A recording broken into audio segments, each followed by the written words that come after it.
pour me faire plaisir, car j'aime particulièrement m'endormir en écoutant des lectures chuchotées. Je me demande si cela vient de mon enfance. Vous savez, quand on s'endort, bercé par une histoire racontée par nos parents ou nos grands-parents, leur voix de plus en plus lointaine.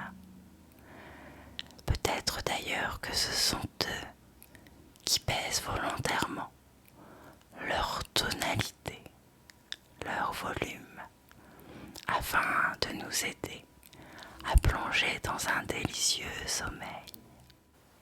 Dites-moi en commentaire comment vous aimez vous endormir.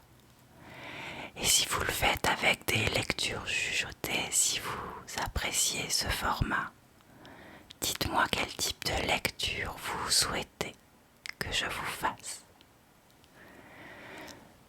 Je m'appelle Émilie Sarrazin, je suis sophrologue, formatrice et conférencière et j'aime les mots, leur sens, leur son. Et c'est pour ça que j'ai décidé de vous lire aujourd'hui un recueil de poèmes, et plus particulièrement quelques poèmes extraits du recueil de Pompidou, anthologie de la poésie française. Et je vais commencer par vous lire la 4e de couverture, où Pompidou explique pourquoi il a choisi ces poèmes-ci en particulier. Qu'est-ce que la poésie? Qu'est-ce que l'âme? Lorsqu'un poème ou simplement un vers provoque chez le lecteur une sorte de choc, le tire hors de lui-même, le jetant dans le rêve, ou au contraire, le contraint à descendre en lui plus profondément, jusqu'à le confronter avec l'être et le destin.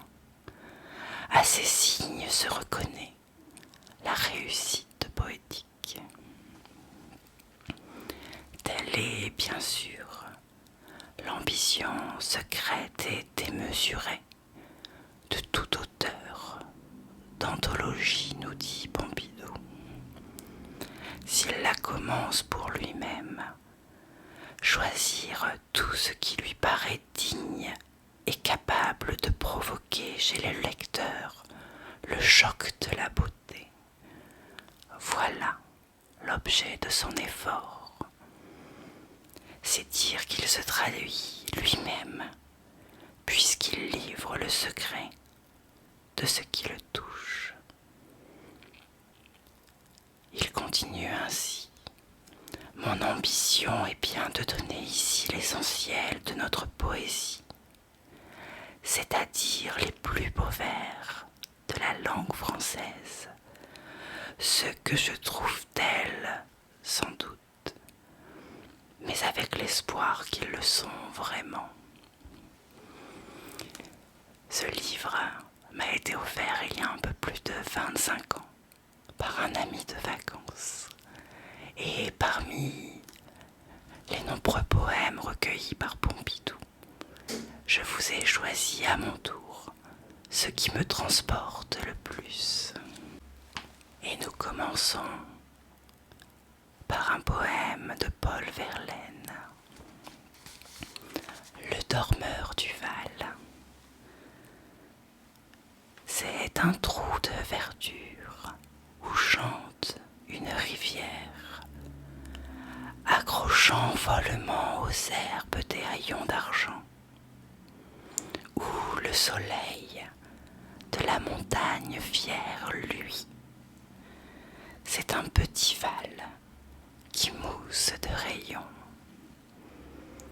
Un soldat jeune, bouche ouverte, tête nue, et la nuque baignant dans le vrai cresson bleu d'or.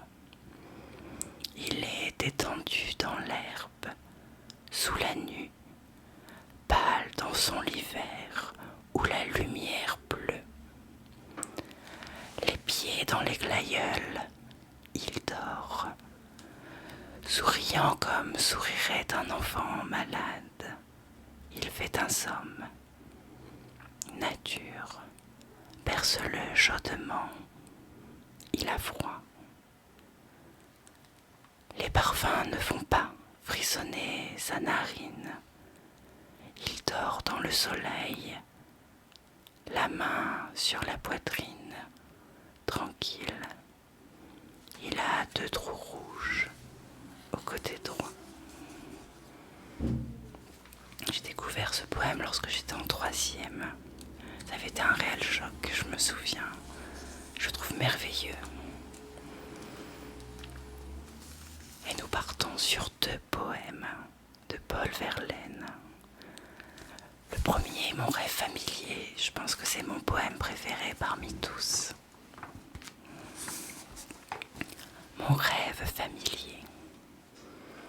Je fais souvent ce rêve étrange et pénétrant d'une femme inconnue et que j'aime et qui m'aime et qui n'est chaque fois ni tout à fait la même ni tout à fait d'une autre et m'aime et me comprend car elle me comprend et mon cœur transparent pour elle seule hélas cesse d'être un problème pour elle seule. Et les moiteurs de mon front blême, elle seule laissait rafraîchir en pleurant. Est-elle brune, blonde ou rousse? Je l'ignore. Son nom, je me souviens qu'il est doux et sonore comme ceux des aimés que la vie exila. Son regard est pareil au regard des statues. Et pour sa voix, lointaine et calme et grave, elle a l'inflexion des voix chères qui se sont tues. Le second poème de Verlaine, vous le connaissez sûrement toutes et tous. Il s'agit de Chanson d'automne. Chanson d'automne qui a été utilisée pendant la Deuxième Guerre mondiale et que vous retrouvez également dans l'œuvre de Serge Gainsbourg.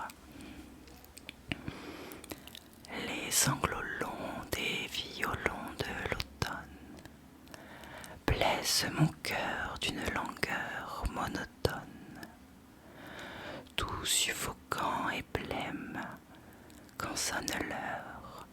Je me souviens des jours anciens et je pleure. Et je m'en vais au vent mauvais qui m'emporte de ça, de là, pareil à la feuille morte. Je me rends compte que les poèmes que j'ai choisis ne sont pas très gais, mais ils sont tellement merveilleux d'assonance et d'allitération. Tous ces petits mots, ces répétitions de sons que j'aime tant, qui viennent titiller mes oreilles et me procurent bien souvent des frissons dans tout le corps. J'espère qu'il en est de même pour vous.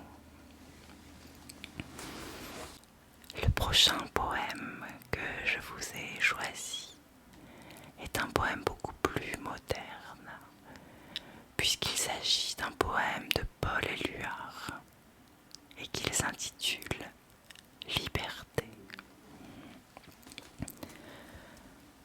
Sur mes cahiers d'écolier, sur mon pupitre et les arbres, sur le sable, sur la neige, j'écris ton nom.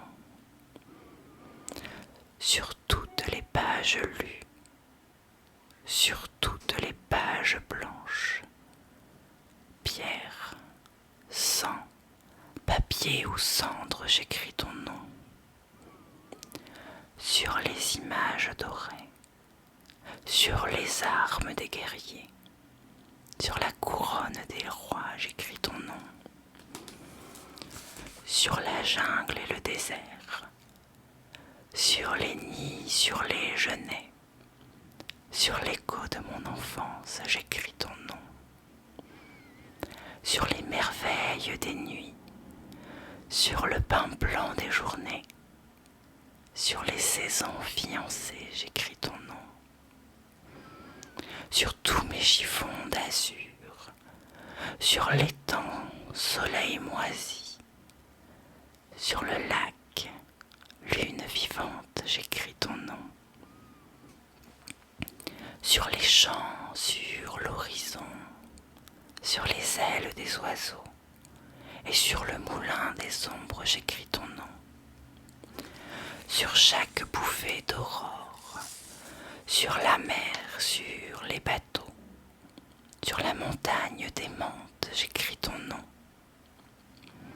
Sur la mousse des nuages, sur les sueurs de l'orage, sur la pluie épaisse et fade, j'écris ton nom. Sur la vitre des surprises, sur les lèvres attentives, bien au-dessus du silence, j'écris ton nom. Sur mes refuges détruits, sur mes phares écroulés, sur les murs de mon ennui, j'écris ton nom. Sur l'absence sans désir, sur la solitude nue, sur les marches de la mort, j'écris ton nom. Sur la santé revenue, sur le risque disparu, sur l'espoir sans souvenir, j'écris ton nom. Et par le pouvoir d'un mot, je recommence ma vie. Je suis né pour te connaître, pour te nommer. Liberté, liberté. Il est très beau aussi ce poème. Ah, le prochain poème. Donc là, on va aller de plus en plus loin, loin de nous, sur un terme chronologique. On va commencer à reculer le temps. D'ailleurs, le poème que je vous propose, c'est Baudelaire, L'horloge. L'horloge qui a été repris en chanson par Mylène Farmer. Horloge, Dieu sinistre, effrayant, impassible, dont le doigt nous menace et nous dit « Souviens-toi ». Les vibrantes douleurs dans ton cœur plein d'effroi se planteront bientôt comme dans une cible. Le plaisir vaporeux fuira vers l'horizon, ainsi qu'une sylphide au fond de la coulisse. Chaque instant te dévore un morceau du délice, à chaque homme accordé pour toute sa saison. Souviens-toi que le temps est un joueur avide qui gagne sans tricher. À coup sûr, c'est la loi. Le jour décroît, la nuit augmente. Souviens-toi, le gouffre a toujours soif. La clepsydre se vide. Tantôt sonnera l'heure où le divin hasard, où l'auguste vertu, ton épouse encore vierge, où le repentir même, oh la dernière auberge, où tout te dira meurs vieux lâche, il est trop tard.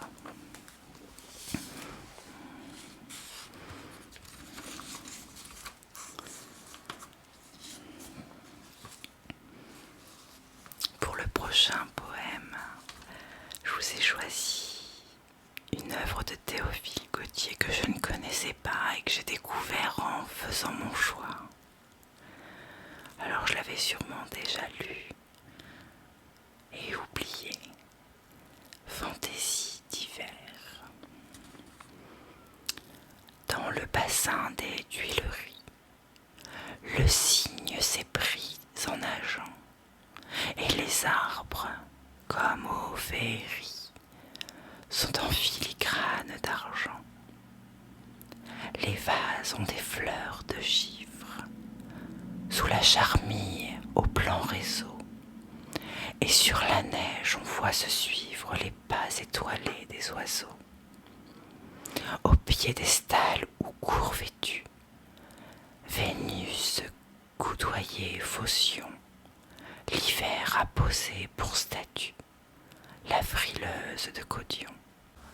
Le prochain poème est un poème de Lamartine, lui aussi extrêmement connu. Il s'appelle Le Lac. C'est un poème assez long. J'espère qu'il vous plaira. Il est merveilleusement poétique. Extrêmement triste aussi. Ainsi, toujours poussé vers de nouveaux rivages, dans la nuit éternelle emportée sans retour, ne pourrons-nous jamais sur l'océan des âges jeter l'ancre un seul jour? Ô lac, l'année à peine a fini sa carrière, et près des flots chéris qu'elle devait revoir.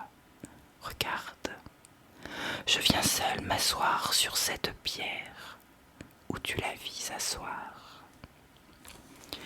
Tu mugissais ainsi sous les roches profondes, ainsi tu te brisais sur leurs flancs déchirés, ainsi le vent jetait l'écume de tes ondes sur ses pieds adorés. Un soir, t'en souvient-il, nous voguions en silence. On entendait au loin, sur l'onde et sous les yeux, que le bruit des rameurs qui frappaient en cadence des flots harmonieux. Tout à coup, des accents inconnus à la terre du rivage, charmés, frappèrent les échos. Le flot fut attentif, et la voix qui m'est chère laissa tomber ces mots. Ô temps, suspends ton vol, et vous, heure propice, suspendez votre cours. Laissez-nous savourer les rapides délices des plus beaux de nos jours.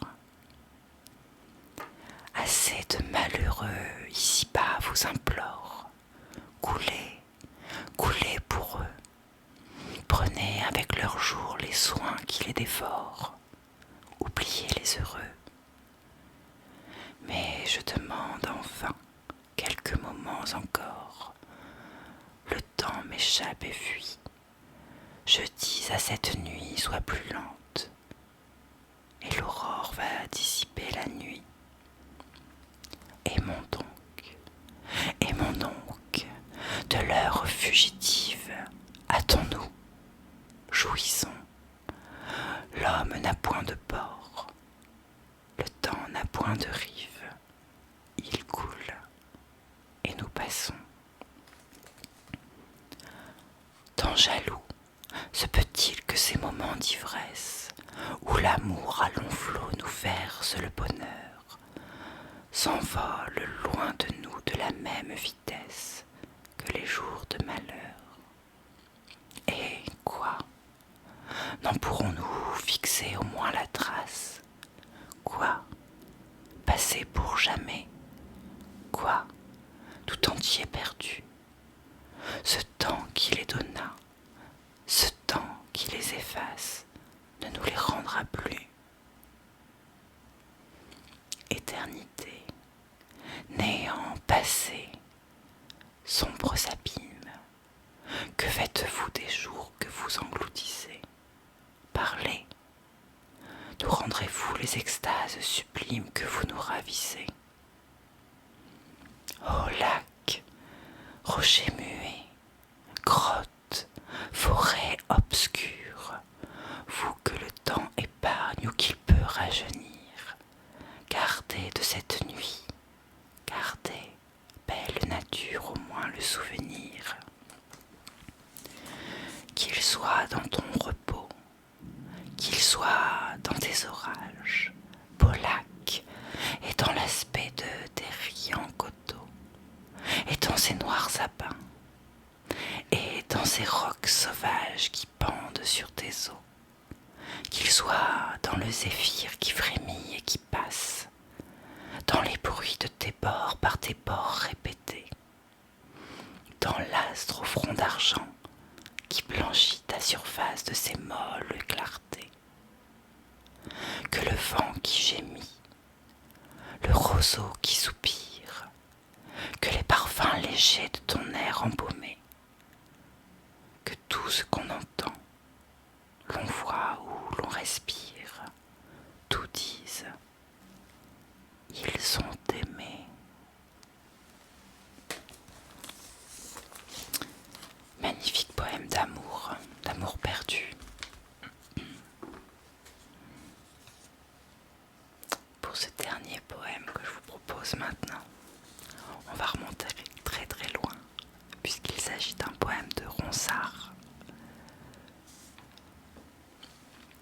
Mignonne, allons voir si la rose. Encore le temps qui passe, encore la beauté des flétries. C'était vraiment très inspiré par la beauté des femmes, bien souvent, qui passent avec le temps, alors que finalement, on est très très bien quand on mûrit.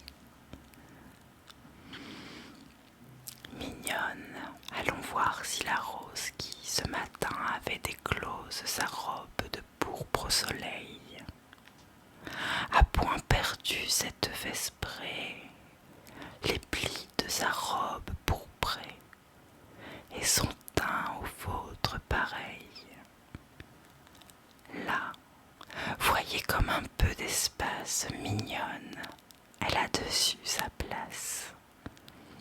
Là, ses beautés, les séchoirs, ô vraiment marâtre nature, puisqu'une telle fleur ne dure que du matin jusqu'au soir. Donc, si vous me croyez mignonne, tandis que votre âge fleuronne en sa plus verte nouveauté, cueillez votre jeunesse, comme à cette fleur la vieillesse fera ternir votre beauté. Bon, tout ça c'était pour la pécho en fait. J'espère sincèrement que cette pause lecture en plein cœur de la poésie française vous a plu.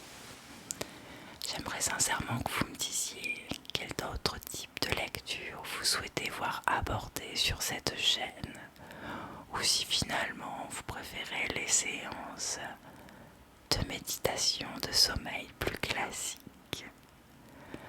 Je vous souhaite une bonne nuit ou une bonne journée en fonction de ce que vous avez prévu.